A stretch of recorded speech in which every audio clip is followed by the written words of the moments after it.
Nabi Musa menangis, ya Robbi ini apa-apaan? Orang sing ja'a ba'di kemudian melangkahi makom saya ini apa-apaan? Jadi Nabi Muhammad kan apapun hebatnya kan junior. Kok melangkahi makom saya ini apa-apaan? Enggak fair. Sampai Nabi Muhammad itu tanya gini sama Jibril, reaksi Allah gimana ketika melihat Musa seperti itu? Jawab malaikat Jibril lucu. Ya roh khiddatahu, Allah sapal gayane Musa. Biar. Jadi lucu. Ya dibiarin aja sama Allah. Tapi yang jenenge Nabi Musa itu kekasihnya Allah. Tetap berkah bagi kita. Betul. Ketika setelah Mi'raj diwajibkan sholat 50. Gentena Nabi Musa kelihatan nabinya. Sebenarnya Nabi Musa itu sebetulnya loh, enggak menguntungkan kita sebetulnya. Tapi yang menguntungkan, sebenarnya enggak niat menguntungkan kita, tapi menguntungkan. Nabi Ibrahim kan di langit ke-6, keren lah. Konti jong ketemu Allah ngeten-ngeten kan sholat seket. Karena Nabi Ibrahim terkenal Nabi baik ya enggak bantah. Bareng Nabi Musa. Kenapa diceluk pangeran? Kula kan sholat ping 50. Inna ummataka la tutiku dalik. Wah, gak kuat umatmu. Serai-rai gak umatmu ora ngarah kuat 50 rokaat. Tapi sebenarnya Nabi Musa itu niatnya bukan membela kita.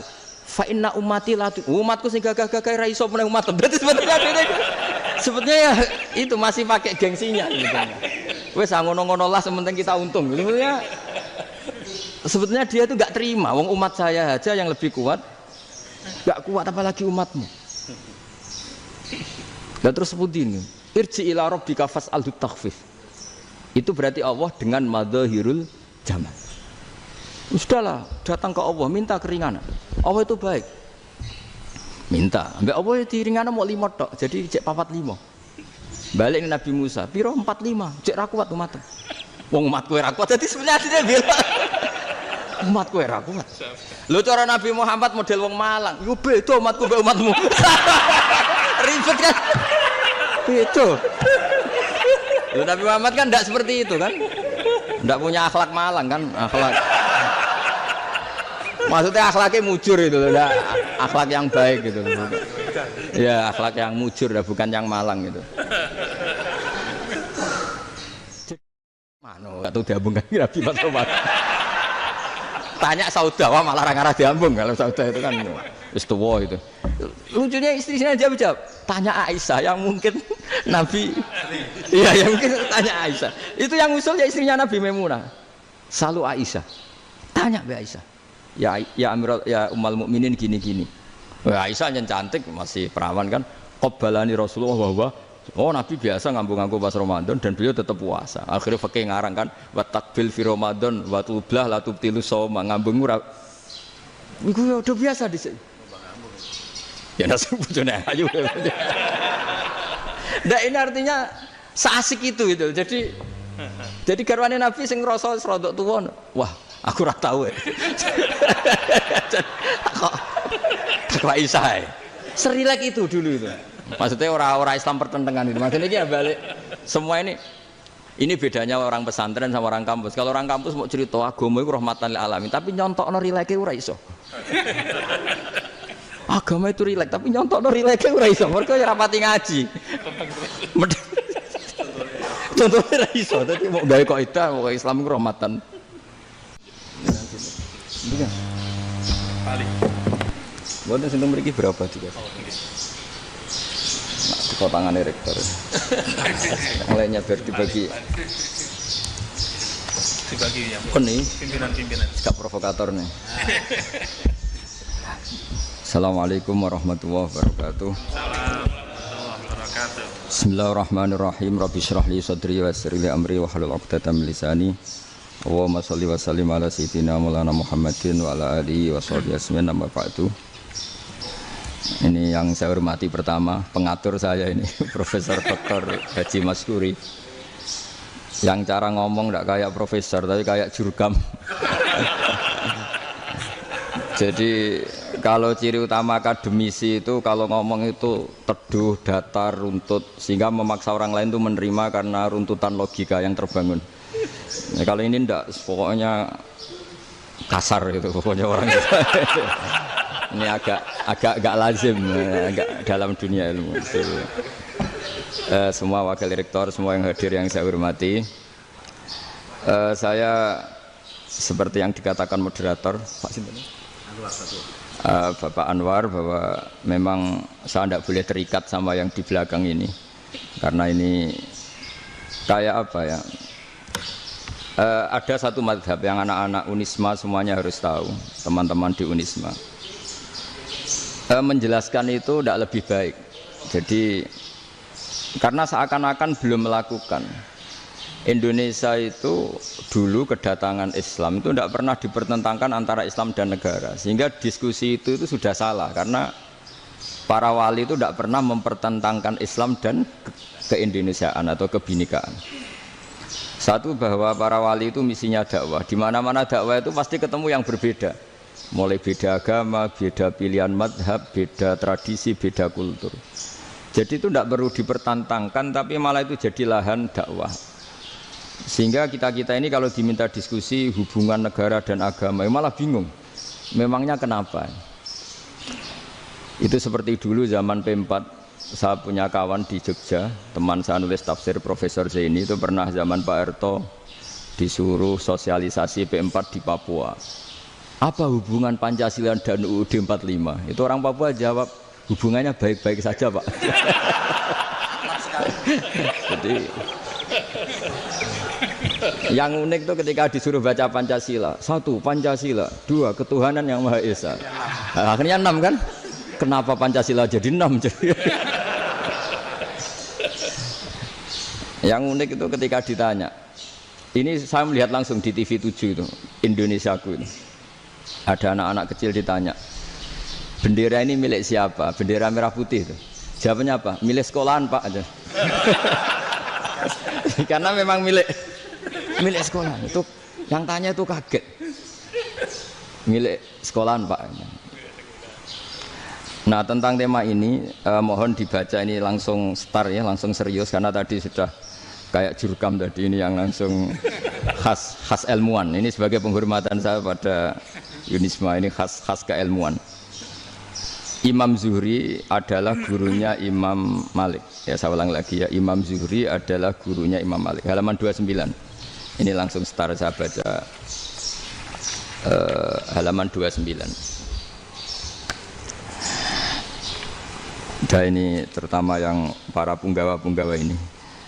Saya baca ya. Ini teks tidak ada yang saya rubah, memang persis seperti ini. Bismillahirrahmanirrahim. Yaqulu Zuhri, ini gurunya Imam Malik. Fama futiha fil islami fathun qablahu kana a'zama minhu. Innama kanal qitalu haitsul taqon nasu. Falamma kanatil hudnatu wa wadu'atil harbu wa amana nasu ba'duhum ba'du wal taqaw fatafawadu fil hadits wal munaza'ah. Falam yaklim ahadun bil islami yaqilu syai'an illa dakhala fihi. Walaqad dakhalataini kasanaten mithlu man kana fil islam qabla dzalika wa aktsar.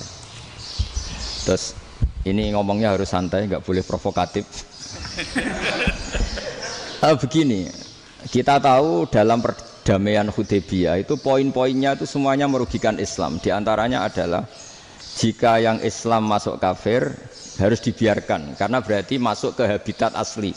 Karena Nabi sebelum jadi Nabi, komunitas pokok itu kafir, sehingga kalau Islam masuk kafir kembali ke habitat. Tapi kalau Islam masuk kafir, kafir masuk Islam itu harus dikembalikan karena dianggap bid'ah. Maka kalau kamu dituduh bid'ah itu tenang saja dulu, Nabi itu ya dituduh ji'ta bidinin muhdas, kamu datang dengan agama yang baru. Cuma agak diteruskan wa kullu muhdasatin bid'ah wa kullu bid'atin dalalah. Jadi orang-orang kafir dulu kalau ngomentari Nabi ya ji'ta bidinin muhdas, kamu datang dengan agama yang apa? Baru. Nabi nurut. Semua perjanjian yang merugikan Islam itu Nabi nurut. Tapi Nabi hanya minta satu hal, jangan ada perang 10 tahun. Dan orang boleh seminar, boleh diskusi tentang Islam. Ya ini dengerin betul ini. Jadi saya tidak akan provokatif, ini pakai logika. Nanti bisa dipakai disertasi doktor. Tapi saya minta orang boleh diskusi, boleh seminar tentang Islam. Akhirnya saat itu juga ada orang yang masuk Islam di depan tulisan itu belum kering istilahnya. Datang ke situ namanya Abu Jandal bin Suhail bin Amr. Itu datang ke Nabi, ya Rasulullah saya ini mau masuk Islam. Kata orang-orang kafir, ini pertama Muhammad, kamu komitmen enggak sama perjanjian? Kalau kamu komitmen harus kamu kembalikan. Nabi bilang, ya Abu Jandal kamu kembali ke mereka, ke habitat mereka, yaitu menjadi kafir, di komunitas kafir maksudnya. Akhirnya nangis. Umar, Sayyidina Umar itu mendekati Abu Jandal, kemudian memberi isyarat supaya ngambil pedangnya. Jadi isyaratnya wong ini baca ora wis. Maksudnya orang-orang kafir. Tapi Abu Jandal nggak mau. Singkat cerita akhirnya kembali ke komunitas kafir. Tapi yang dikatakan Imam Zuhri cara analisis ini nggak bisa pakai provokatif, harus pakai analisis. Innama kanal qitalu haitsul taqon nasu. Yang namanya perang itu menjadikan orang tidak berpikir jernih. Ini poin yang diambil oleh Rasulullah. Kalau dibahasakan Nabi curi kesempatan, masuk Nabi dikatakan mencuri, meskipun itu hanya bahasa ya. Enggak mungkin lah kita bahasakan seperti itu. Saya ulang lagi ya. Kenapa ada perang berkesinambungan sampai tahun ke-8 Hijriah? Mulai tahun kedua ada perang Badar sampai tahun 8 Hijriah itu perang terus. Nabi sama orang kafir perang terus. Akibatnya apa Pak Profesor? Namanya perang itu ya enggak kau bermikir. Pokoknya agar ketemu Islam perang, Islam ketemu kafir perang enggak kau bermikir. Padahal Islam itu bisa diterima oleh akal sehat, harus lewat diskusi, lewat pengamatan, lewat pemikiran, lewat pengendapan berpikir. Makanya Nabi tahu ini masalah besar. Kalau orang perang terus, itu gak kober mikir Islam, tidak sempat diskusi tentang Islam. Makanya Nabi hanya minta satu poin. Oke, perjanjian ini saya turutin semua, tapi saya minta orang kafir semuanya boleh mendiskusikan Islam, boleh seminar tentang Islam. Mereka bilang iya, pada pikiran mereka kan diskusi paling piye. Ternyata betul, ada diskusi. Terus temanya gini, kira-kira bener di Muhammad Abu Jahal. Terus Tuhan Muhammad sama Tuhan Abu Jahal itu keren mana? Diskusi. Tuhan Muhammad itu khaliqus samawati wal ardi, yang menciptakan langit bumi. Sebagaimana kampanyenya Muhammad. Ya mereka masih jangkar bilang Muhammad. Kalau Tuhan kita, ya berhala itu yang kita bikin, yang kadang rusak, yang kadang kudanan, terus lumutan, pokoknya terus diskusi. Kita kok bener pengirannya Muhammad. Terus Muhammad Abu Jahal. Mulai dhisik Muhammad itu ratau bodoh nih. Mulai dulu Muhammad itu gak pernah bohong. Abu Jahal, waduh, wis bodoh nih ngongkonan. Wis ribet kan? Dan semua diskusi itu mengarah ke kebenaran Islam. Akhirnya ngomong kafir sing tokoh-tokoh cara Jawa yo. Wah, semane jebule masalah ini kan. Artinya gini, kalau kita ingin Indonesia damai, sebenarnya yang untung itu Islam. Karena Tuhan yang menciptakan langit dan bumi tentu gak akan diperbandingkan atau akan dikalahkan oleh Tuhan yang lahirnya saja sudah di bumi. Misalnya kita menjual Tuhan Allah, siapa itu yang menciptakan langit bumi, yang ada sebelum langit bumi? Bandingkan dengan Tuhan yang lahirnya di bumi, ada tanggal lahirnya, ada aktenya, itu kan sudah ribet kan? Begitu juga kalau memperbandingkan tokoh. Muhammad itu siapa? Tokoh yang bisa menyatukan pan-Arabik, tokoh yang begini-begini, yang sayang istri, sayang keluarga. Dibandingkan dengan tokoh Abu Jahal, Abu Lahab yang dorong jauh penggaweannya yang ngerugikan orang lain. Akhirnya orang itu mulai tertarik sama Islam. Makanya kata Az-Zuhri pakai bahasa dulu, falam yaklim ahadun bil Islam. Tapi kalau sekarang yang populer itu bahasa yatakallam. Sebenarnya yang benar itu bahasa kalimah yaklimu kalaman, karena masdarnya itu kalam, berarti sulasi nopo mujarrad. Tapi di fiilnya itu mujarradnya enggak kelaku. Jadi di fiilnya takallama ya takallamu, tapi untuk masdarnya yang kelaku kalaman. Jadi ini agak unik, agak enggak lazim. Sebenarnya kan takallama ya takallamu takalluman, tapi di masdarnya kalam populer, tapi di fiilnya tidak populer. Saya teruskan ya. Ini penting sekali. Jadi menjual Islam, kalau boleh dibahasakan menjual, itu tetap enak dalam kondisi damai. Karena kalau kita perang, itu bawaannya kalau ketemu ya perang. Kalau ketemu perang, sehingga orang itu rakober diskusi dulu. Saat benernya Islam sampai kafir itu bener di. Karena tidak kober diskusi, tidak sempat diskusi, orang yang milih yang kafir. Karena yang mayoritas yang kuat. Sementara Islam zaman itu lemah. Lah Nabi itu yang diminta hudnah, yang penting kita damai. Terus orang boleh mendiskusikan benar mana kita dan mereka. Ya setelah diskusi ya tadi kan nggak mungkin Allah yang begitu keren hebat pencipta langit bumi dibandingkan berhala yang mengurus dirinya sendiri saja tidak bisa. Walhasil terus orang mulai tertarik sama Islam dan aturannya nggak boleh dilarang diskusi itu. Nah makanya saya pernah ditanya beberapa profesor di Jogja, Gus suatu saat kalau kampus paling keren di Jogja ini ada Islamic Studies kemudian pengajarnya dari berbagai agama, ini riskan nggak bagi Islam? Saya jawab asal yang didiskusikan Islam itu nggak masalah, yang repot itu nak umat Islam. Karena kalau umat Islam yang jadi percontohan, banyak raja yang dolim, banyak pemimpin muslim yang dolim, terus identik dengan Islam itu jadi dolim kan ribet. Ya kalau pas umat Islam, kalau Islam yang kumat kan jadi masalah kan. Nah ini kan terus jadi beda umat Islam sama Islam yang lagi apa? Kumat. Singkat cerita terus Islam mendapat posisi yang luar biasa. Nah makanya di sini diistilahkan falam makanatil hudnah, ketika ada perdamaian wa amanan nasu ba'dum ba'do, orang merasa aman, itu fatafawadu fil hadis wal munazaah. Mereka berdebat, munazaah itu berdebat. Keren mana konsep Muhammad dengan konsep Abu Jahal? Keren mana konsep Tuhannya Muhammad dengan Tuhan kita? Terus diskusi dan mereka akhirnya ikrar, wah yang benar ya Muhammad lah. Di mana-mana Tuhan tuh ya sebelum langit dan bumi, di mana-mana Tuhan ya punya reputasi menciptakan. Masa Tuhan reputasinya diciptakan kayak berhala dan sebagainya. Ibadah juga gitu. Ibadah wong kafir itu kalau tawaf itu telanjang, ibadah Muhammad santun pakai pakaian. Terus akhirnya mereka mulai tertarik Islam.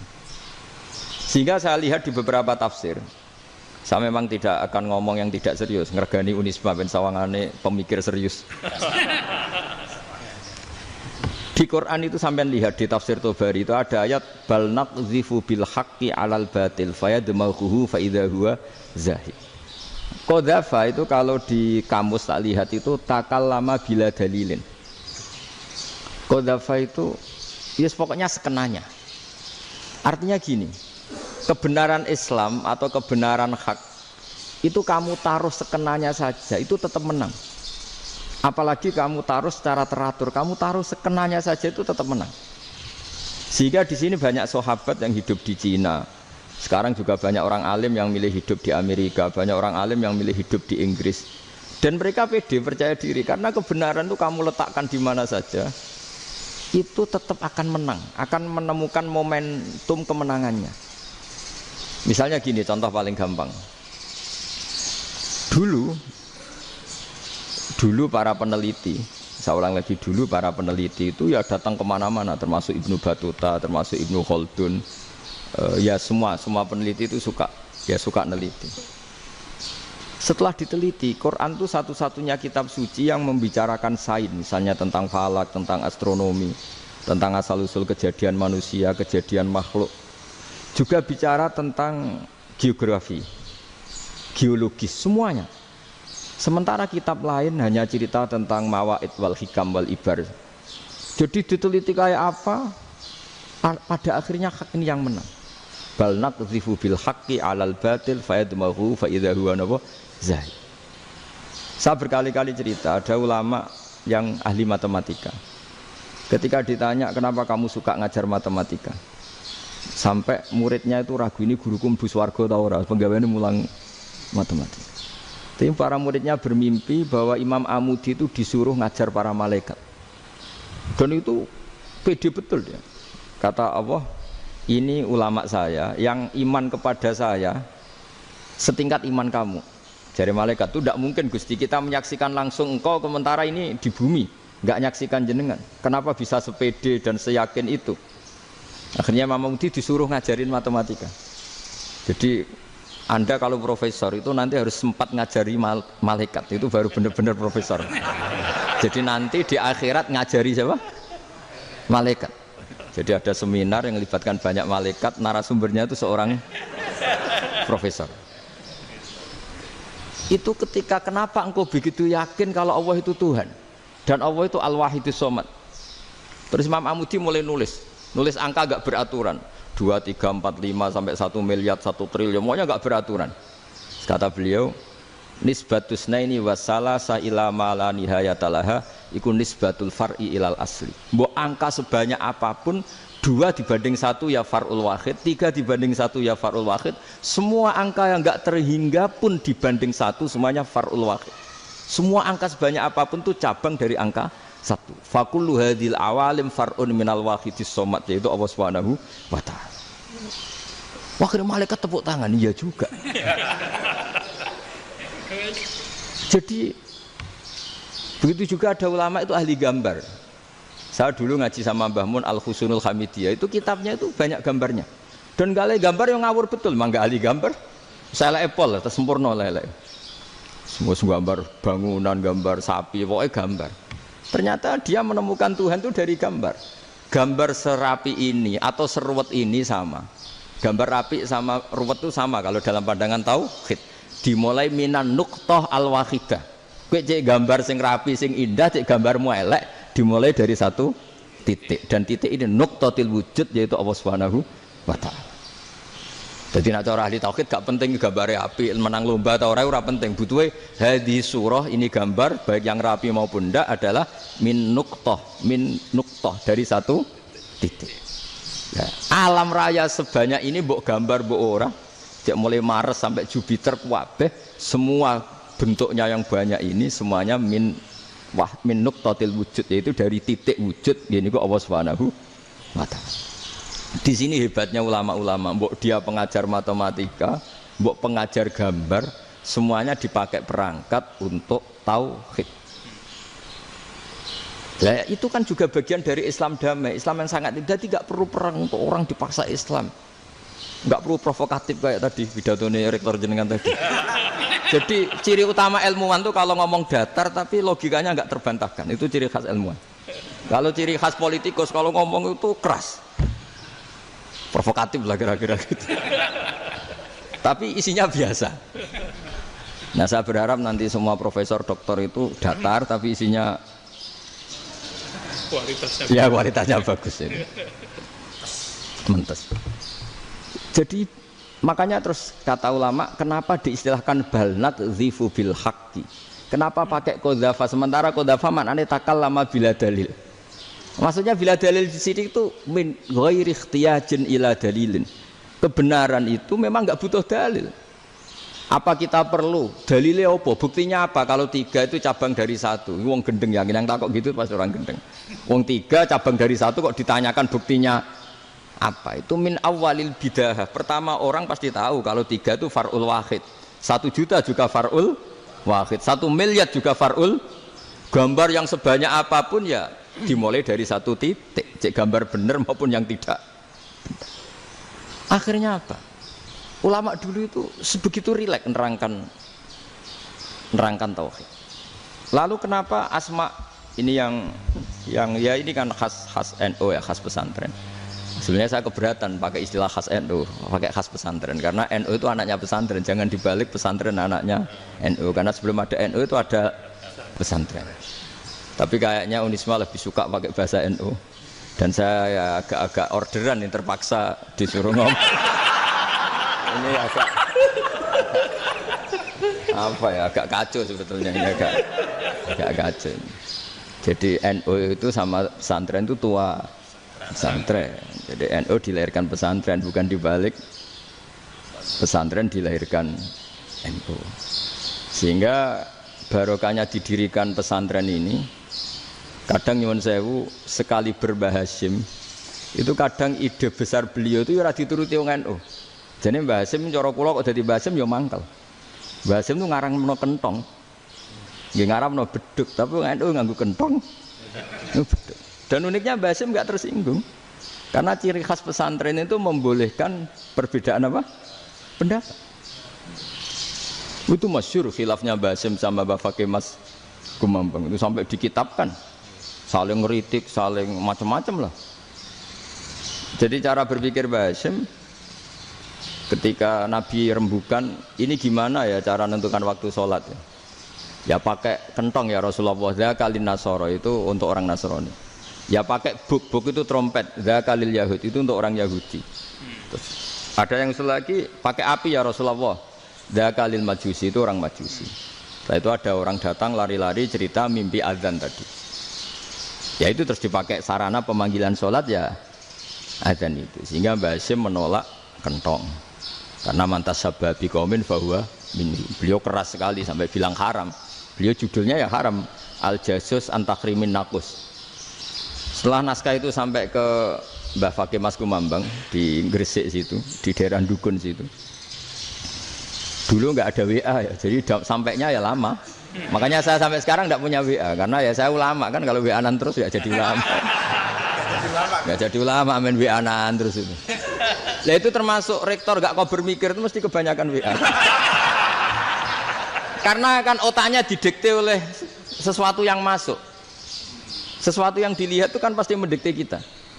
Beda kalau yang enggak WA-an kan mikir apa kita yang menentukan. Kalau WA-an kan kita ditentukan.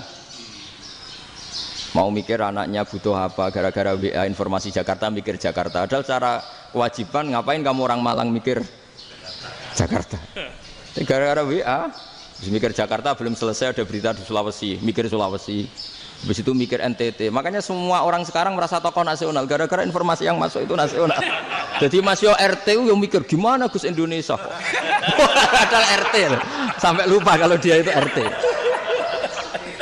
Jadi semua orang sekarang merasa tokoh nasional. Dan itu gara-gara apa coba? Akhirnya semua orang juga punya ide tentang nasional. Harusnya negara itu gini-gini. Jebule wonge sing duwe ikon itu sapa? RT. Ribet kan? Saya teruskan, setelah naskah itu sampai ke Kiai Fakih Mas Kumambang, beliau itu marah besar. Ini harus dilawan dan saya bukan karena benci Mbah Hasyim. Beliau teman saya ketika ngaji Kiai Mahfud di Mekah. Jadi Mbah Fakih dan Kiai Hasyim itu teman ketika ngaji di Mekah. Secara ngelawan tuh lucu.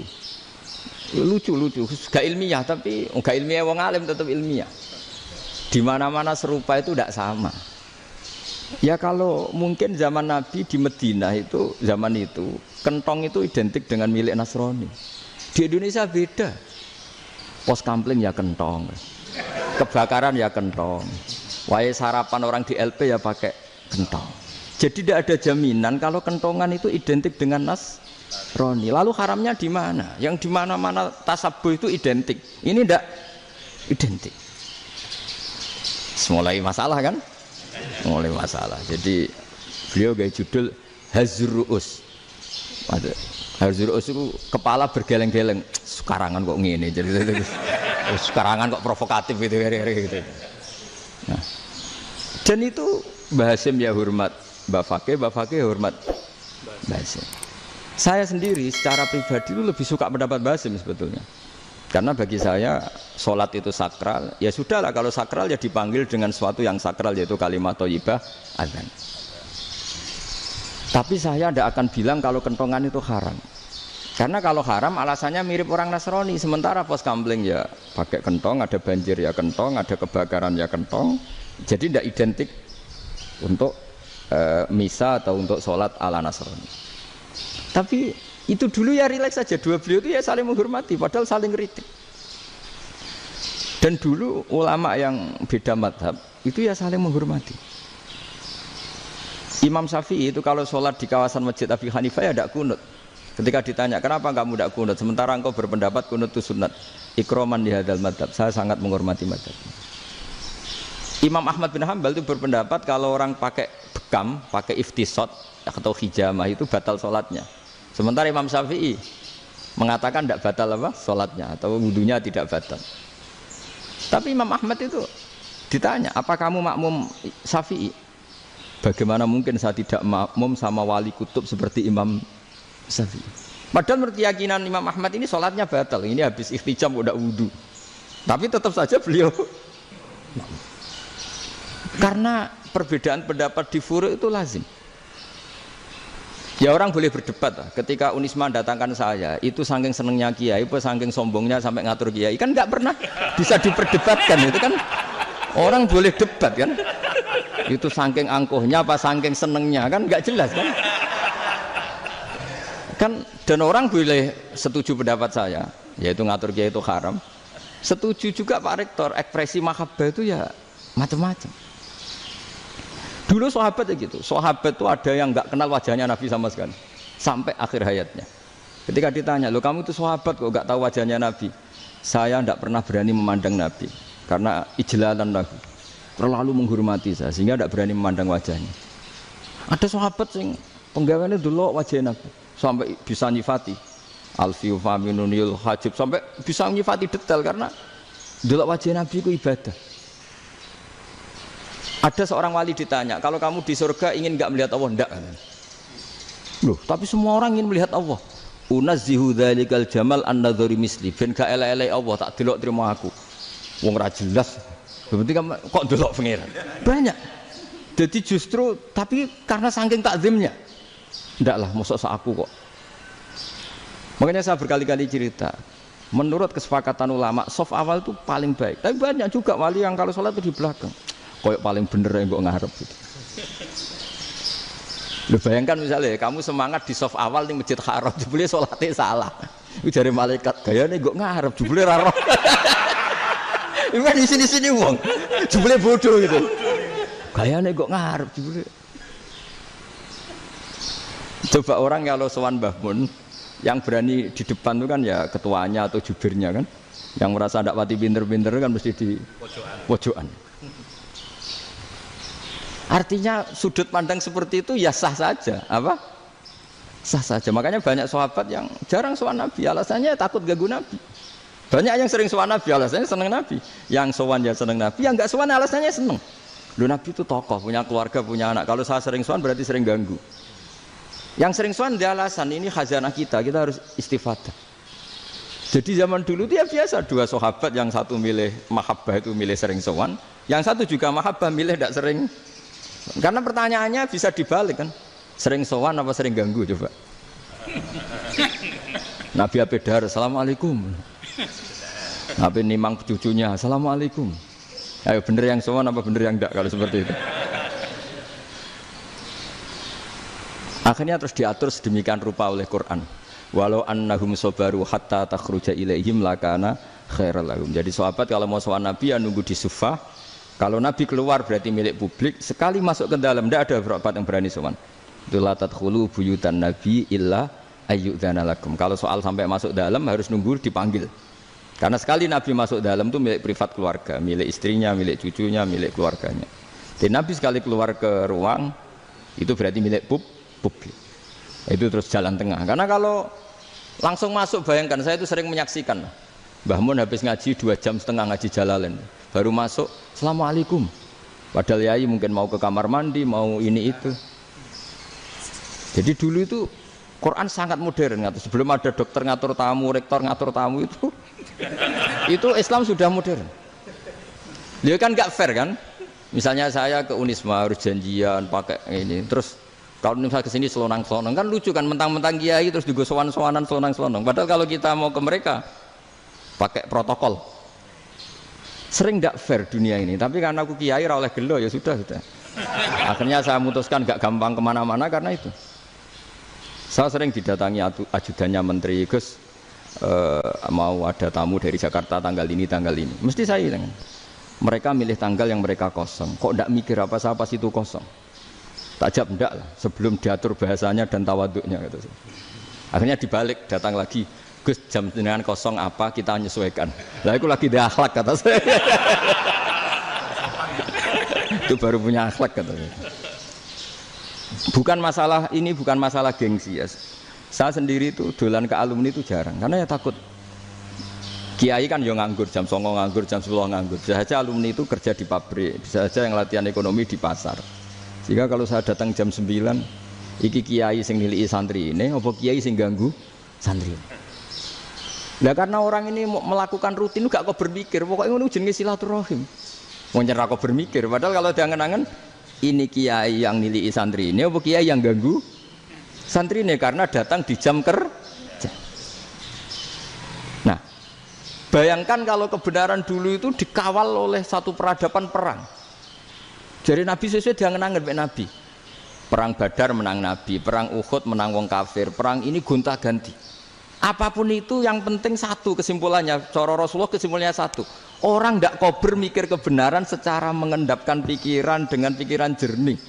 Maka hebatnya Nabi ketika perjanjian, pokoknya saya minta nggak ada perang. Dan orang boleh mendiskusikan Islam. Itu luar biasa idenya Nabi. Karena bawaan perang itu wong kan nggak kok bermikir.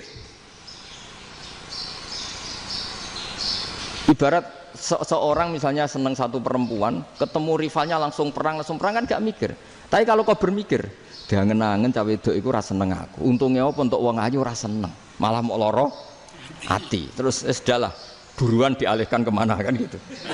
Itu nak mau amen WA nan tukaran lewat SMS atau tarung langsung ora kau bermikir. Tapi kalau kau bermikir, akhirnya berpikir nih. Perempuan tadi sebenarnya yang disenangi siapa? Oke, ternyata senang Pak Erick. Sudah kita ngalah. Karena tidak ada nikmatnya kan menikahi perempuan yang sama sekali tidak mencintai kita. Tapi kalau nak kau berpikir pokoknya diprovokasi, wah gue kalah mbak A, gue kalah mbak B. Pikirannya kan, ojo sampai kalah. Bareng wis menang ternyata ada lah. Nah bayangkan Islam itu seperti itu dulu, dipertarungkan. Doang Islam itu dinu aklin, agama yang diterima dengan akal sehat. Tapi sekarang ukurannya perang. Yang menang berarti benar, yang menang benar. Kan terus jadi repot. Itu Nabi tidak ingin, makanya Nabi ingin sudah lah, nggak ada perang. Nah makanya kata Imam Zuhri, fathul Islam terbaik adalah orang boleh diskusi tentang Islam dan tidak ada perang. Lagi-lagi penting, tidak perang itu penting, silmun itu penting, perdamaian itu. Setelah tidak ada perang, akhirnya fatafawadu fil hadis wal munazah, orang boleh diskusi apa saja, termasuk boleh adu polemik. Konsep satu Tuhan dan Tuhan banyak diperdebatkan. Akhirnya Nabi secara rileks bisa menjelaskan. Muhammad, urusan kita banyak. Kalau Tuhannya satu tidak cukup, Tuhan harus banyak untuk menyelesaikan berbagai urusan. Ada Tuhan bagi rektorat, bagi macam-macam kan.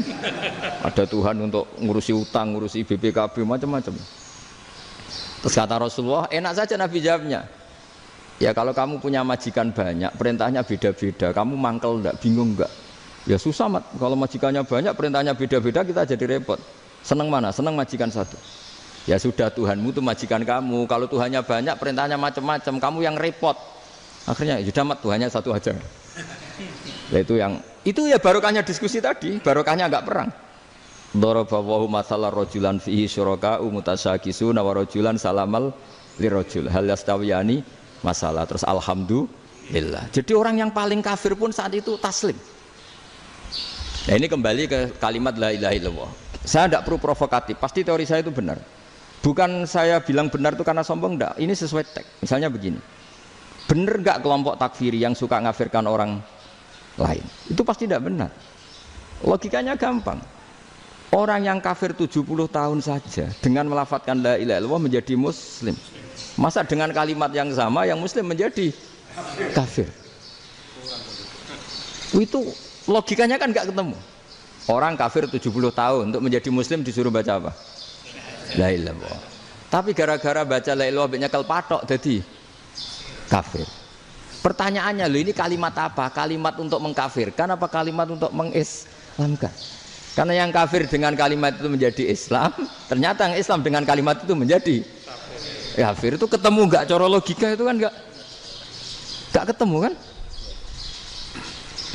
Makanya cara pikirannya Abdul Hasan As-Sadzili, dan saya setuju pikiran itu. Istighfar ini boleh orang Jawa Timur protes karena kadang beda manhaj, tapi jangan protes saya, protes Abdul Hasan As-Sadzili, kualat mesti sampean. Ketua Torekoh napa? Sadziliyah. Cara madzhab Sadzili, dan Anda boleh berbeda madzhab, mencari khasnya wong kampus sing wani beda. Beda kapasitas lah, pokoknya butuhnya beda. Dan ketok pinter, ketok kritis tuh. Cara madzhab Abdul Hasan As-Sadzili itu gini Pak Rektor. Jadi istighfar itu baik. Tapi ba'da kamali tauhid, setelah tauhidnya itu benar. Alasan beliau masuk akal. Ketika ada ayat fa'alam annahu la ilaha illallah wastaghfir li dzambik. Bihadil kalimah. Jadi orang boleh istighfar setelah tauhidnya benar. Alasannya Abdul Hasan As-Sadzili begini. Qul lil ladzina kafaru iyantahu yughfar lahum ma qad salaf.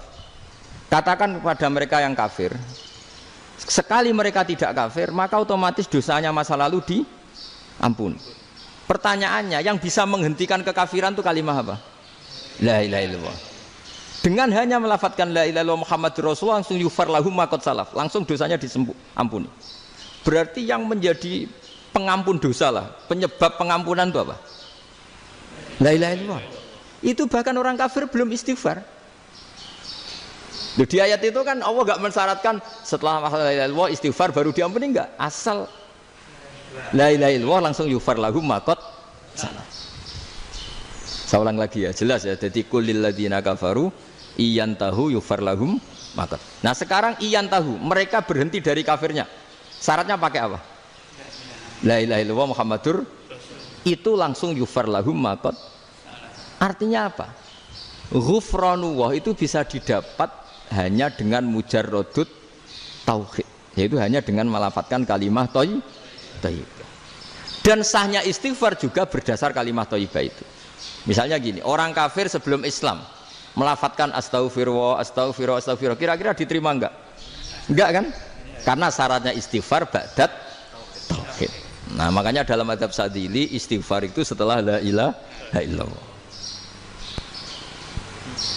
Karena cara pandang ya seperti itu. Jadi fa'lam annahu la ilaha illallah wastaghfir li dzambi. Jadi dengan kebenaran tauhid saja ini sudah cukup kita insya Allah layak diampuni. Karena innallaha la yaghfiru ayyusyraka bihi wa yaghfiru ma duna dzalika liman yasha. Jadi orang yang tauhidnya benar itu bisa diampuni Allah asal tauhidnya benar. Itu Allah ngendikan liman yasha wa yaghfiru ma duna dzalika liman yasha. Dawe Imam Suyuti walam yakun liman yastaghfir. Jadi orang yang bertauhid secara benar meskipun gak sempat istighfar itu tetap potensi diampuni. Karena bawaan tauhid itu sudah menjadi layak diampuni. Kayak orang kafir sekali ngelafatkan kalimat tauhid mbok gak istighfar langsung diampuni. Nah, karena melihat seperti itu terus orang berlomba-lomba memperbanyak jumlah ngelafatkan la ilaha illallah. Jadi kita-kita yang alim, kita semua, saya tidak bilang saya, kita, termasuk yang di pinggir-pinggir saya, ngaku alim yang ramah masalah lah, sopai. Kita semua yang alim-alim itu tahu bahwa la ilaha illallah itu super. Sudah bawaannya tauhid, juga punya kelayakan diampuni. Nah, kemudian nasib kita agak sial. Malah kalimat ini dituduh bid'ah, dituduh khurafat. Mergo Nabi nggak pernah tahlilan, Nabi tidak pernah. Nabi gak pernah tahlilan, kalau diartikan Nabi ora tau maca la ilaha illallah, enak gak kalimat ini. Nah, ini provokatif ini. Jadi ini sudahlah keanehan-keanehan ini kita terima karena ciri utama wali, ciri utama ulama itu wa'udhu fisabilillah, harus pernah disakiti. Jadi kalau Unisma sakit karo dituduh apa? Dituduh bid'ah itu berarti belum calon ulama. Anjar ulama itu wa'udhu fisabilillah, harus disakiti. Jadi kalau kamu disalahpahami itu ya harus santai. Termasuk provokatif tadi. Iya, termasuk provokatif tadi. Termasuk diatur tadi itu. Jadi kalau cara berpikir kan, karena mereka itu memang kalau kita turutin itu memenya itu terlalu, kadang menghujat kita itu. Enak ya jadi KNU, ada orang mati datang, kiainya dapat makan, dapat rokok, terus pulang gitu. Jadi apa, terus kita kayak tersangka terus. Kita kan kayak tersangka terus, tertuduh terus itu. Terus yang orang NU ya memenya juga nggak kalah ekstrimnya. Boleh ya ajaran orang nggak boleh ngasih-ngasih kiai gitu. Berarti boleh dong ajaran kikir. Jadi memang kadang apa ya, cangkem elek lah bahasa kasarnya itu. Itu memang kadang lebih mengenakan. Kalau kita datang ke acara mayat kan dapat makan, dapat minum. Kalau yang sohibul bed rokok ya dapat rokok. Kalau kiainya dapat wajib, kadang 20.000, kadang 50.000. Terus memenya itu kok setega itu ya, ada orang meninggal kok malah kita makan-makan. Seakan-akan kan kultur ini biadab kan gitu. Tapi yang orang NU kebalikan balas. Oh ternyata nggak boleh ya mayat disodakoi. Ternyata nggak boleh ya orang dermawan. Berarti Islam membolehkan medit ya gitu. Modus ini kan. Tak angen-angen itu luwih mandi timbang takbir ya kan. Karena ini kan memicu emosi kan. Memicu apa? Emosi. Nah tapi saya kalau disuruh bela mana itu tidak ada yang saya bela. Ya seorang sudahlah, kalau mau nganggur saja sudah itu juga. Ya tapi itu memang apa ya, itu khazanah Islam, ada yang kritik, ada yang enggak. Ya itu memang khazanah, ya biasa aja, kalau saya biasa aja. Karena dulu ulama itu sudut pandangnya itu ya seperti itu. Ada yang ulama suka ibadah itu sholat, ada yang milih apa tidur. Sampai Imam Ghazali bilang suatu saat ibadah terbaik di zaman akhir itu tidur kan. Sholat saja kalah sama tidur kan. Tapi itu loh ya, yang wajib tetap loh, terus kamu gak sholat wajib. Begini beliau mencontohkan itu. Ada orang sholat tahajud terus obsesinya itu ingin hajatnya terkabulkan. Sementara yang tidur obsesinya nikmati rahmatnya Allah, boleh tidur, bisa tidur. Kata Imam Ghazali, timbang kita tahajud terus nuntut pangeran aduk turu katanya. Mergo engko dia akibat terus setan memberi bisikan, lho nyatanya kamu tahajud ya gak terkabul. Berarti cerita bahwa Nabi ngendikan kalau doa tahajud mustajab enggak. Daripada ngono ki aduk turu ora tau ndonga. Timbang abri-abri Islam ya, timbang elek-eleki napa? Islam. Jadi ulama itu mulai dulu itu sudah berpikir. Banyak orang menjadikan tahajud, sholat malam itu media untuk hajatnya. Dan kalau nggak kesampaian ini mutung. Nyalahkan kiainya ijazah ramandi. Macam. Daripada ngono ora usah apa? Tahajud wis turu. Dan jenis kayak ini tuh banyak. Makanya ulama kayak saya itu saenake dhewe itu ya jarak. Saya sering didolani mukhibin terus bilang, "Gus, saya doakan gini-gini, saya mau nyalon bupati atau saya gini." Saya bilang, "Gak waduh orang donga, nak ra mandi darane ulama dongane ra mandi." Nak mandi kamu jadi bupati tetap nganggep karena beli. Sopo sing ra roh bupati saiki gak beli. Ribet kan? Ketika mereka jadi ngunsurkan doa kamu apa karena kemarin beli? Yang beli maksudnya, nggak beli nggak usah tersinggung. Jadi ribet ngadepin. Nggak artinya gini loh, boyo doa itu jangan dipakai begitu loh. Kalau minta nasihat tak nasihati, jadi bupati yang baik, gubernur yang. Kalau minta doa itu resikonya. Akhirnya kiai kalau diminta doa ya doa, sebenarnya diisinya itu nggak doa kemenangan. Selamat. Itu nggak selamat gitu. Karena ribet. Makanya Islam itu doa itu setelah iman. Aturan iman benar baru doa. Aturan iman benar termasuk Allah itu yaf'alu ma yasha, boleh melakukan yang dikehendaki. Allah enggak boleh terdikte oleh doa kita, enggak boleh. Ya saya ulang lagi ya, mazhab Hasan Asyadzili ini khas kita. Jadi la ilaha illallah itu didahulukan sebelum istighfar. Tapi kebalikannya mazhab Imam Sanusi itu dibalik. La ilaha illallah itu kalimat yang sakral. Karena yang sakral dibutuhkan muqaddimah, yaitu yang melafadzkan harus yang sudah bersih, yang sudah steril baru melafadzkan la ilaha illallah. Maka dalam mazhab Sanusiyah istighfar dulu baru la ilaha illallah. Nah, dalam mazhab Abul Hasan Asyadzili kebalikan, istighfar itu sah setelah sahnya tauhid. Kamu ikut mana dulu? Asyadzili apa Sanusiyah? Alhamdulillah sama-sama tidak paham ya sudah. Akhirnya sudah. Ya enggak kemana-mana kan gitu. Jadi apa ya? Terus ini saya teruskan, ini biar khas pesantren atau khas NU lah, kalau bahasa Pak Rektor khas NU. Ini Ben sampean tahu beberapa perbedaan itu lazim, halaman 24.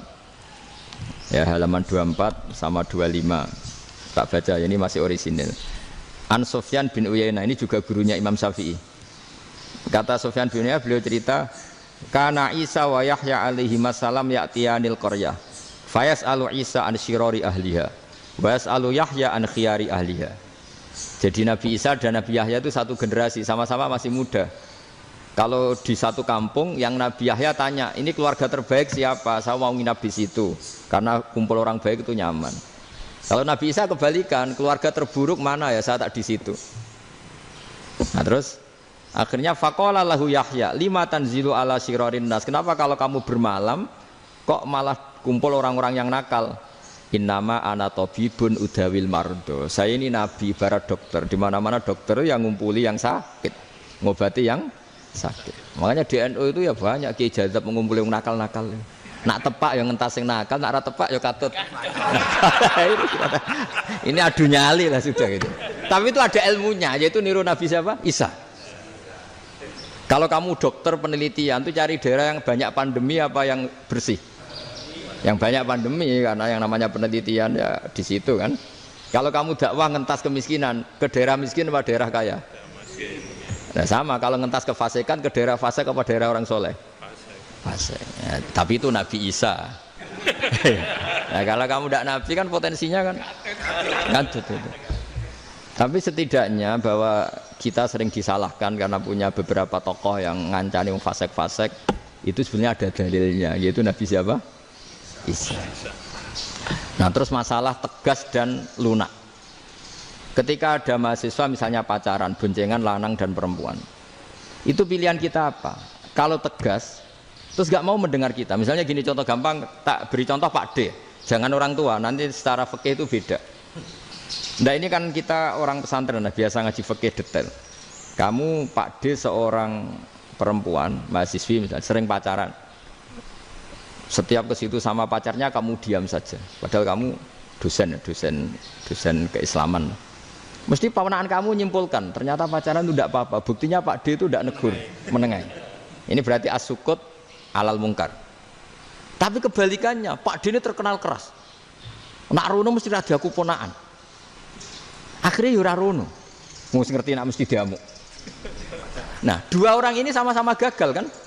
Yang lunak menjadikan ponaannya pacaran terus karena enggak negur sehingga dikira membolehkan. Sing keras juga enggak sempat bina wong rono era wani.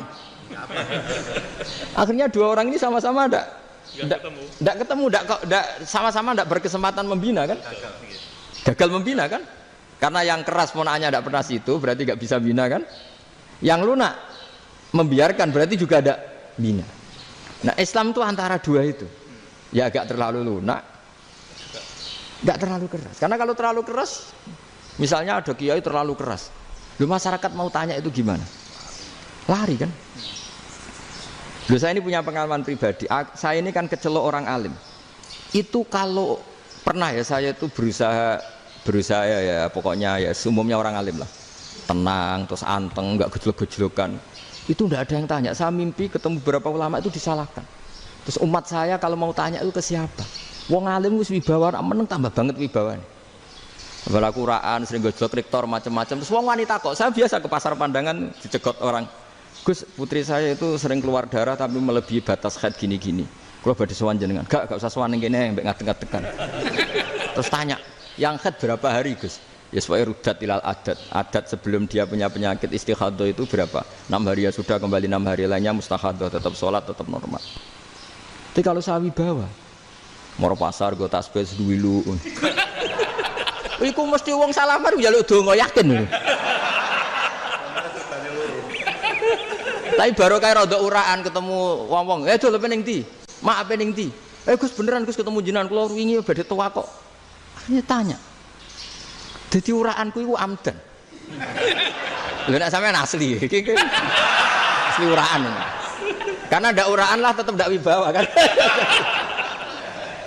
Jadi baru kayak uraan itu ya banyak. Saya itu kalau ngantor di Jogja itu banyak orang yang tanya. Ya biasa tuh tanya macam-macam.